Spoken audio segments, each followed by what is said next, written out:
ಇತ್ತೀಚೆಗೆ ಹೆಚ್ಚಾಗಿ ನಮಗೆ ಆತಂಕ ಸೃಷ್ಟಿಯಾಗ್ತಾ ಇದೆ. ನೋಡಿ, ಯಾವುದೋ ಒಂದು ಜಾಗಕ್ಕೆ ಹೋಗಿರ್ತೀವಿ, ಫ್ರೆಂಡ್ಸ್ನ ಮೀಟ್ ಮಾಡಕ್ಕೆ ಹೋಗಿರ್ತೀವಿ, ಇದಕ್ಕಿದ್ದ ಹಾಗೆ ಮನೇಲಿ ಗ್ಯಾಸ್ ಸ್ಟವ್ ಆಫ್ ಮಾಡಿದ್ದೀನ, ಲೈಟ್ ಆಫ್ ಮಾಡಿದ್ದೀನ, ಅಥವಾ ಏನೋ ಒಂದು ಕೆಲಸ ನಾಪ್ಕ ಬರುತ್ತೆ, ಇಲ್ಲ ಯಾರಿಗೋ ಒಂದು ಫೋನ್ ಮಾಡಬೇಕು ಅನ್ಸುತ್ತೆ. ಹೀಗೆ ಒಂದು ಸ್ವಲ್ಪ ರೆಸ್ಟ್ ಆಗಿ ಕೂತ್ಕೊಳ್ಳೋಣ, ಆರಾಮಾಗಿ ಕೂತ್ಕೊಳ್ಳೋಣ ಅಂತ ಹೇಳಿದ್ರೆ ಆಗ್ತಾನೆ ಇರಲ್ಲ. ಇದೆಲ್ಲ ಸಾಕಪ್ಪ, ಒಂದು ಸ್ವಲ್ಪ ರಜಾ ತಗೊಂಡಿಲ್ಲಾದ್ರೂ ಹೋಗೋಣ ಅಂತ ಹೇಳಿದ್ರೆ ಯಾವತ್ತೂ ಮಾಡಿದವರ ಕೆಲಸಗಳನ್ನೆಲ್ಲ ಅಲ್ಲಿ ಹೋಗಿ ಮಾಡ್ತಾ ಇರ್ತೀವಿ. ನಮ್ಮ ಬಾಸ್ ಬಗ್ಗೆ ಯೋಚನೆ ಮಾಡ್ತಾ ಇರ್ತೀವಿ, ವರ್ಕ್ ಬಗ್ಗೆ ಯೋಚನೆ ಮಾಡ್ತಾ ಇರ್ತೀವಿ. ಈ ಇತ್ತೀಚೆಗೆ ನೆಮ್ಮದಿಯಾಗಿರೋಕ್ಕೆ ಆಗ್ತಾ ಇಲ್ಲ. ಯಾಕೆ? ಪ್ರೆಸೆಂಟ್ ಮೂಮೆಂಟಿಗೆ ಯಾಕೆ ಹಿಂಗೆ ಆ್ಯಂಕರ್ ಆಗ್ತಾ ಇಲ್ಲ? ಮುಂಚೆ ಇದ್ದಿದ್ದು ನೆಮ್ಮದಿ ಯಾಕೆ ಕಾಣಿಸ್ತಾ ಇಲ್ಲ? ಕಷ್ಟಪಟ್ಟು ದುಡಿತಾ ಇದ್ದೀನಿ, ದುಡ್ಡಿದೆ, ಎಲ್ಲವೂ ಇದೆ, ಮನೇಲಿ ಟಿ ವಿ ಇದೆ, ಫ್ರಿಡ್ಜ್ ಇದೆ, ವಾಷಿಂಗ್ ಮಿಷಿನ್ ಇದೆ, ಎಲ್ಲವೂ ಚೆನ್ನಾಗಿದೆ, ಆದರೂ ಕೂಡ ಮನಸ್ಸಿಗೆ ಯಾಕಪ್ಪ ನೆಮ್ಮದಿ ಇಲ್ಲ ಅಂತ ಹೇಳಿದ್ರೆ, ನನ್ನ ಕೇಳಿದ್ರೆ ಇದು ಯಾವುದು ಕೂಡ ನಿಜವಾದ ಸಂತೋಷ ಅಲ್ಲ. ಯಾಕೆ ನೋಡಿ, ಇವಾಗ ಏನೋ ಒಂದು ಹೊಸ ಬೈಕ್ ತಗೋಬೇಕು ಅಂತ ಇರ್ತೀವಿ, ಹೊಸ ಬೈಕ್ ತಗೋತೀವಿ, ಮನೇಲಿ ಎಲ್ಲರೂ ದುಡ್ಡು ಕೂಡಿಟ್ಟು ಖುಷಿಯಾಗಿ ಸಂತೋಷವಾಗಿ ಒಂದು ಬೈಕ್ ತಗೋತೀವಿ. ತಗೊಂಡ್ಮೇಲೆ ಆ ಬೈಕ್ ನಮ್ಗೆ ನೆಮ್ಮದಿ ಕೊಡುತ್ತಾ? ಇಲ್ಲ. ಎಲ್ಲಿ ಬಿಟ್ಬಿಟ್ಟು ಬಂದಪ್ಪ, ಎಲ್ಲಾದ್ರೂ ಟೋ ಮಾಡ್ಬಿಟ್ರಾ, ನಾನ್ ಪಾರ್ಕಿಂಗ್ ಜಾಗದಲ್ಲಿ ಹಾಕಿದಿನ, ಹೀಗೆ ಯೋಚನೆ ಮಾಡ್ತಾನೆ ಇರ್ತೀವಿ ಅಲ್ವಾ? ಪ್ರತಿ ಒಂದ್ಸತಿ ಏನೋ ಒಂದು ಆಲೋಚನೆ ಬರ್ತಾನೆ ಇರುತ್ತೆ. ಅಥವಾ ಆ ಬೈಕ್ ಒಂದು ಸಣ್ಣ ಸ್ಕ್ರಾಚ್ ಆದ್ರೆ ನನ್ನ ಇಡೀ ದಿನ ಹಾಳಾಗ್ಬಿಡುತ್ತೆ. ಇದೆಲ್ಲವೂ ನಿಜವಾದ ಸಂತೋಷನ? ಖಂಡಿತವಾಗ್ಲೂ ಇಲ್ಲ. ಸಂತೋಷ ಅಂತ ಹೇಳಿದ್ರೆ ಈಗ ಈ ಕ್ಷಣದಲ್ಲಿ ನಾನು ಸಂತೋಷವನ್ನ ಕಂಡುಕೊಳ್ಬೇಕು. ನೋಡಿ, ನಾನಿವತ್ತು ಸಂತೋಷವಾಗಿರ್ಬೇಕು ಅಂತ ಡಿಸೈಡ್ ಮಾಡಿದ್ರೆ ನಮ್ಮ ಅಪ್ಪನಡೆಗೂ ಯಾರು ನನ್ನ ಸಂತೋಷವನ್ನ ಹಾಳು ಮಾಡ್ಲಿಕ್ಕೆ ಸಾಧ್ಯನೇ ಇಲ್ಲ. ಯಾಕೆ? ಒಂದ್ಸತಿ ನಾನು ಖುಷಿಯಾಗಿರ್ಬೇಕು ಅಂತ ಡಿಸೈಡ್ ಮಾಡಿದ್ರೆ ಯಾರು ಏನೇ ಮಾಡಿದ್ರು ಕೂಡ ನನಗದು ಮ್ಯಾಟರೇ ಆಗಲ್ಲ ಅಲ್ವಾ? ಹಾಗಿದ್ಮೇಲೆ ನಾವು ಅಷ್ಟೇ ನೆಮ್ಮದಿಯನ್ನು ಕಂಡುಕೋಬೇಕು ಅಲ್ವಾ? ಇದಕ್ಕಿದಾಗ ಎಲ್ಲ ವಿಷಯಕ್ಕೂ, ಚಿಕ್ಕ ವಿಷಯಕ್ಕೂ ಆತಂಕ ಪಡೋದ್ರಲ್ಲಿ ಏನು ಅರ್ಥನೇ ಇಲ್ಲ. ಈಗ ನಾನು ಹೋಗಿ ಒಂದು ಟ್ರೈನ್ ಹಿಡಿಬೇಕು ಅಂತ ಇರ್ತೀನಿ, 3 ಗಂಟೆಗೆ ನನ್ನ ಟ್ರೈನ್ ಇರುತ್ತೆ. ಎಲ್ಲಿ ಟ್ರೈನ್ ಮಿಸ್ ಆಗ್ಬಿಡುತ್ತಪ್ಪ ಅಂತ ಹೇಳ್ಬಿಟ್ಟು ಒಂದು ಅರ್ಧ ಗಂಟೆ ಮುಂಚೆ ಹೋಗೋಣ ಅಂತ ಹೇಳಿ ಒಂದು ಆತಂಕ ಇರುತ್ತೆ. ಸರಿ, ಅದೇ ಪದೇ ಪ್ರತಿಯೊಂದು ವಿಷಯಕ್ಕೆ ಹಾಲು ಟೈಮಿಗೆ ಬರಲಿಲ್ಲ, ಫೋನ್ ಯಾರೋ ಎತ್ತಲಿಲ್ಲ, ಯಾರೋ ಕೊಡಬೇಕಾಗಿದ್ದು ದುಡ್ಡು ಸರಿಯಾದ ಟೈಮಿಗೆ ಕೊಟ್ಟಿಲ್ಲ ಅಂತ ಹೇಳಿದ್ರೆ ಪ್ರತಿಯೊಂದು ವಿಷಯಕ್ಕೂ ಆತಂಕ ಪಡ್ಕೋತಾ ಇದ್ರೆ ಅದು ಕ್ರಾನಿಕ್ ಆಂಗ್ಸೈಟಿ ಆಗಿ ಟರ್ನ್ ಆಗ್ತಾ ಹೋಗುತ್ತೆ. ಇದು ನಮ್ಮ ದೇಹಕ್ಕೆ ಒಳ್ಳೆಯದಲ್ಲ.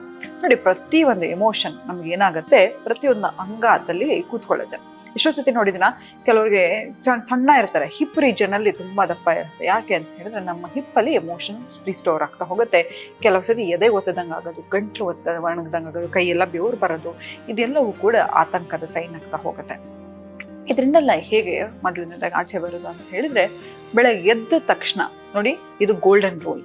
ಏನಂತ ಹೇಳಿದ್ರೆ 1 ಅವರ್ ಆಯ್ತಾ, ಯಾವುದೇ ಕಾರಣಕ್ಕೂ ಯಾರೇ ಫೋನ್ ಮಾಡಿದ್ರು ಕೂಡ ಎತ್ತಕ್ಕೆ ಹೋಗ್ಬೇಡಿ, ಮೊಬೈಲನ್ನು ಕಣ್ಬಿಟ್ಟು ನೋಡಕ್ಕೆ ಹೋಗ್ಬೇಡಿ. ಎದ್ದ ತಕ್ಷಣ ಎಲ್ಲೋ ದೂರದಲ್ಲಿ ಮಲಗೋಕ್ಕಿಂತ ಮುಂಚೆ ಚಾರ್ಜಿಗೆ ಹಾಕ್ಬಿಟ್ಟಿರಿ.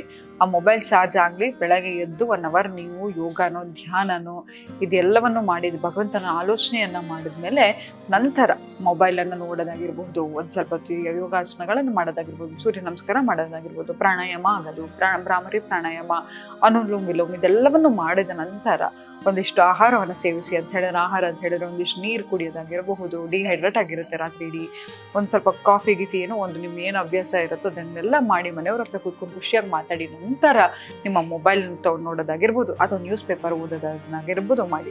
ಯಾಕೆ ಅಂತ ಹೇಳಿದ್ರೆ ನೋಡಿ, ಪ್ರಪಂಚದಲ್ಲಿ ಆಗ್ತಾ ಇರ್ತಕ್ಕಂಥ ಎಲ್ಲೆಲ್ಲೋ ಯಾವುದ್ಯಾವುದೋ ಮೂಲೆಯಲ್ಲಿ ಆಗ್ತಾ ಇರ್ತಕ್ಕಂಥ ಎಲ್ಲ ವಿಷಯವೂ ಕೂಡ ನಿಮ್ಮ ಮೊಬೈಲ್ ಫೋನಲ್ಲಿ ಬರ್ತಾ ಇರುತ್ತೆ.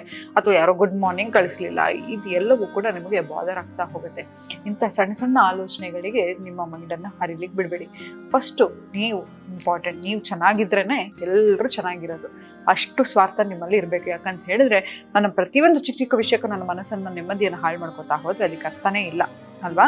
ಸೊ ಹಾಗಾಗಿ ಸಣ್ಣ ಸಣ್ಣ ವಿಷಯವನ್ನು ಸೆಲೆಬ್ರೇಟ್ ಮಾಡಲಿಕ್ಕೆ ಶುರು ಮಾಡಿ. 1 ಅವರ್ ಯಾವುದೇ ಕಾರಣಕ್ಕೂ ಮೊಬೈಲನ್ನು ಮುಟ್ಲಿಕ್ಕೆ ಹೋಗಬೇಡಿ. ತದನಂತರ ಆಯಿತಾ, ಪ್ರತಿಯೊಂದು ವಿಷಯಕ್ಕೆ ತಕ್ಷಣ ರಿಯಾಕ್ಟ್ ಮಾಡಬೇಕು ಅಂತ ಅನಿಸುತ್ತೆ.